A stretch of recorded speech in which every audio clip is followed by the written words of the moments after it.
benchmark and how we treat that benchmark determines where we are for eternity. It's interesting that we want to justify ourselves. And so we come and we say, you know, I got my own thing going, I'm doing my own ministry, and we forsake the local church. We forsake community. And it's not how God designed it.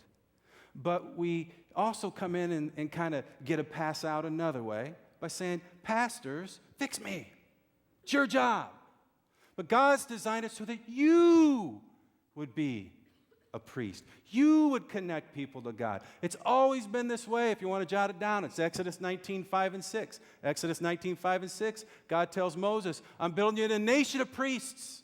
Everybody, even with this Levitical system that he's setting up, everybody is going to connect people to God. That's the way I've designed it. The Bible closes with that as well in Revelation. Very clear. Very, very clear. But look what Paul writes in Romans 9:30. Romans 9:30.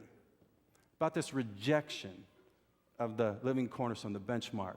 What then shall we say? That the Gentiles who did not pursue righteousness have obtained it? A righteousness that is by faith?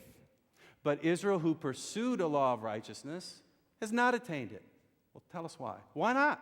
Because they pursued it not by faith, but as if it were by works. They stumbled over the stumbling stone. They fall in judgment. As it is written, see, I lay in Zion a stone that causes men to stumble, and a rock that makes them fall. And the one who trusts in him will never be put to shame. See, he's reaching back. Peter's reaching back, and Paul's reaching back to Isaiah and Psalms. And they're talking about a time when God's people rejected him. They rejected him. And Peter's saying, you know what? Christ is that living cornerstone. And they're rejecting him today. And if they reject him today, if they reject alignment with him, then they are going to fall in judgment. But to those who humble their hearts and fully surrender to him and live a life of coming to him and being in community, oh, that living cornerstone who sacrificed his life for us once and for all and is alive today, he is precious. He is so precious. So how do we align our choices with his will? How do we not only walk humbly, but how do we do justly? How do we do it? Write it down. You ready? Discipleship. Write it down. Write it down. I'm looking. Discipleship. Discipleship. Just as every single person needs to be in community here, every single person needs to be in a discipleship relationship, being discipled into and discipling out. A lot of you are really, really smart, and you're scholars, and you're good people, and you teach, and you're wonderful. But it would be pride to say that no one can disciple me. So here's what I want to challenge you to do. I want you to find somebody. If it's a seminary professor locally to help expand you, go do that. They'll do that. Go do it. But I'm going to challenge you a little bit different way, a way that maybe Henry Nouwen would have challenged us. And that is, why don't you go to one of these NeighborLink functions, and why don't you go to John Bars, an elder here, or Doug Crane, and say, you know what? I want to apply what I know. I want to go serve other people. I don't just want all this knowledge to puff up. I want love that builds up others. I challenge you to do that. We need to be discipled. A lot of you are very gifted and you're not discipling anybody. You need to do that. You need to be pouring out the life of Christ in you into another person. It might be your child. It might be a kid across the street. Might be a sister or a brother, might even be a father or grandfather or a mother or grandmother. Whoever it is, I believe that God has put you in proximity with someone you can disciple. And if you need help on either of those, you call us. You call us and we will help you get connected to be discipled and to disciple. We need to align our lives with Christ the benchmark, the living cornerstone. Does that make sense? It's a matter of the will. It's humility versus pride. And not try to carry the load ourselves, individual stones. Don't do that. I had this carpet roll in my driveway. That's what it's called, in the driveway. Really big. It was probably bigger than stage here. Could they be that long, Steve? A carpet roll? Okay.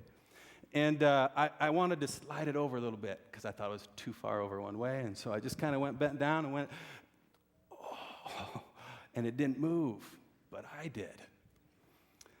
And so I realized later that it weighed 1,500 pounds. It was a dumb thing to try to move it. So I'm living life like this. For days. Days become weeks. Weeks become months. Is that in sign language? Weeks become months. And you know what?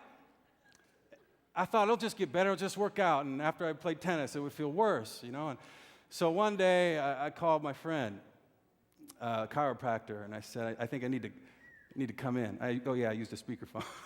So I said, I need to come in. Well, he came in, and he basically stripped me down to check out the alignment. And then he put me face down, and he aligned me. I think the people who were next door, in the rooms next door, were probably wondering what was going on, because when he started doing this thing, I said, yes! And I go, that is what I came here for, you know? But anyway, listen, are you trying to carry your own ministry load and not doing it in community or in a discipleship relationship? Because if you are, you're going to find yourself out of alignment with the living cornerstone. And if you don't find a discipleship relationship, you're never going to get adjusted. But what a discipleship relationship does is it allows us to strip down, remove all pretense in the relationship, and to be face down in humility before God so that we can be aligned. I like it too. So let me introduce you again to Mike and Bethany. Mike and Bethany are in these kinds of relationships, and they're in getting connected to a small group here, and they have their own small group they kind of came with here. And in her pregnancy, 17 weeks in, Bethany loses all of her amniotic fluid and is told to abort the child. And so she has a choice. Am I going to align my choices with the benchmark, the living cornerstone, Christ? Or am I going to do what I'm being told to do? And she chose to keep the baby. Now, here's what that meant. That meant checking into the hospital, and until she could deliver, she's only 17 weeks along, she would be in bed. Well, remember, she's in community with other people, other believers, the priesthood of all believers. And they come alongside and they put Bible verses up all over her room. And so everywhere she would look, she could be reminded of the living cornerstone, of the benchmark and the choice that she had made. And this community begins to come alongside her and do this life together. And it's because she aligned her choices with the living cornerstone. Well, third, we see here from 1 Peter chapter 2, verses 4 to 10, we see that in verses 9 and 10, that a spiritual house connects the living cornerstone with others. So we're going to have our house. We got our house up here? Sorry about that. Builds, aligns, connects. Aligns the stones with the cornerstone and connects others with the cornerstone. That's what a priesthood does. A priest would be so connected with God that he would be a connection of God to other people and connect the two. That's what God has in mind for us. He uses these words, Peter does, chosen people, a family, royal priesthood. Can you imagine telling people 2,000 years ago who weren't that they were royal and they were priests? They say, what are you talking about? But Peter's saying you're a priest and you're a king, a holy nation, to be set apart, to be signified, to be purified, to be set aside. A people belonging to God. Why? To declare his praises, to connect other people to him. He called us out of darkness into light. I want to go be that light to other people. How? Through mercy. Because he gave us mercy. We're a people of mercy. And now we go serve others in mercy in order for them to be connected to the living cornerstone. That's how he's designed it.